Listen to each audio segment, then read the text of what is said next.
सिद्धि की शादी के बाद वो ससुराल चली जाती है। पीछे रह जाती है भाभी रानी।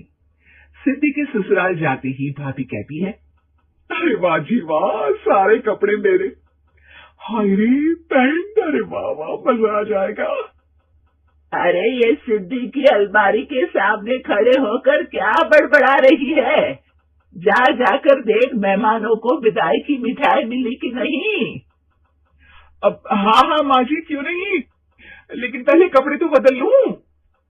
अब रानी आ जाती है सिद्धि के उन कपड़ों में जो वो ससुराल जाने से पहले घर छोड़ जाती है। अरे रानी, कुछ दिन रुक जाती। अरे ये तो सिद्धि बिटिया को मैंने ही दिया था, बड़ा ही फबता था उस पर, तुझ पर तो कुछ खास नहीं लग रहा।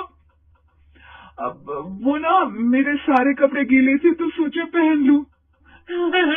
वैसे भी सिद्धि को कौन सा भी पुराने आउटडेटेड कपड़ों को पहनना है। वैसे भी ये सूट तो मैंने तभी पहना था, वैसे खास है भी नहीं है।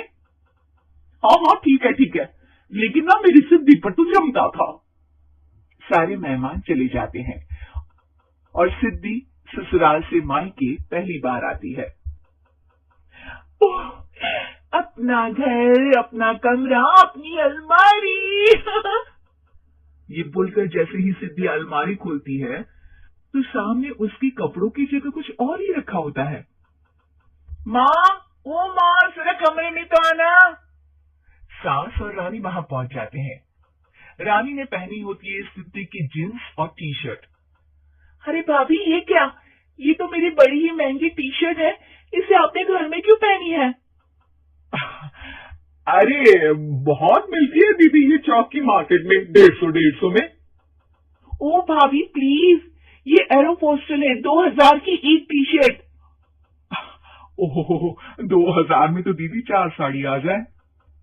अब क्या बोलूं भाभी, ये मेरी अलमारी में छोटू के कपड़े, तो मेरे कपड़े कहाँ है? मेरी अलमारी में। अब दीदी आपको कौन से पुराने कपड़े पहनने थे?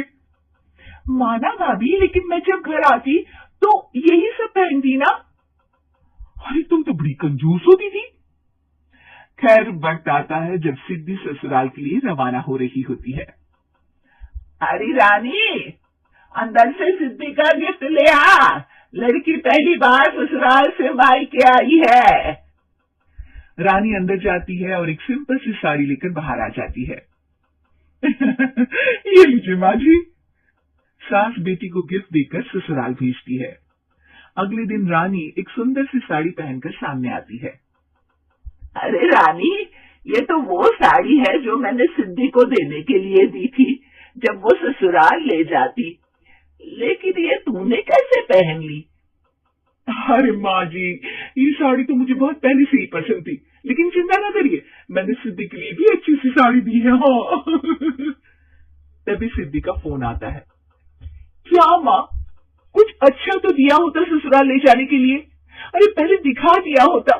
ये चमकते हुए पैकेट में नौकरानी वाली साड़ी मत दिया करो माँ। अरे बेटे, वो तेरी भाभी ने ना गलती से उससे पैकेट बदल गया। हाँ, मैं कल ही तेरे भाई के हाथ से तेरा वाला पैकेट भेज दूंगी। अरे रहने दो माँ, आई एम श्योर भाभी ने अभी वही साड़ी पहनी होगी जो तुमने मेरे लिए रखी थी, तुम तो समझ नहीं पाई उनको। खैर छोड़ो, मैं ज्यादा बोलती अच्छी नहीं लगती, रहने दो, आपको उन्हीं के साथ रहना है, फिर बात करेंगे। सास को रानी पर गुस्सा आ जाता है। वो उसके कमरे में जाती है जहाँ वो शादी का एल्बम देख रही होती है।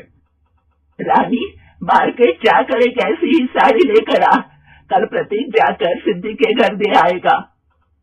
अरे क्यों माँ जी, कितनी साड़ी देनी है दीदी को, या कोई सेल लगी है क्या? अरे चुप कर, मेरे बेटी के हिस्से की साड़ी खुद पहन ली, अब ज्यादा ज्ञान बांट रही है। एक दिन सिद्धि का फोन आता है। माँ, मेरी सास ने आप सबको खाने पर बुलाया है। सारे लोग सिद्धि के ससुराल पहुंचते हैं। खाना खाकर वो लोग निकल रहे होते हैं कि सिद्धि की सास सभी को गिफ्ट देती है। अरे बहन जी, बेटी के घर का खाना खा लिया, यही बहुत है, जो आप ऊपर से गिफ्ट भी दे रही है। अरे बहन जी, आप भी कहाँ इन बातों पर विश्वास कर रही है। सास सभी को गिफ्ट देती है, लेकिन रानी को जो साड़ी देती है वो अजीब सी हरे रंग की लाल रंग की बड़ी छाप वाली होती है। अरे चीची, ये कौन पहनेगा? सासू माँ को तो जरी वाली इतनी सुंदर, और मेरे लिए ये नौकरानी वाली। अरे भाभी, दरअसल मैं जब भी घर आती थी आप वापसी में ऐसी ही साड़ी देती थी ना, तो माँ ने सोचा कि आपको आपकी पसंद की ही साड़ी क्यों ना दी जाए।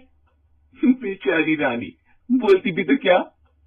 सिद्धि और सास रानी का चेहरा देखकर हंसने लगती है, तो रानी समझ जाती है कि अपने ही बिछाए जाल में वो फंस चुकी है।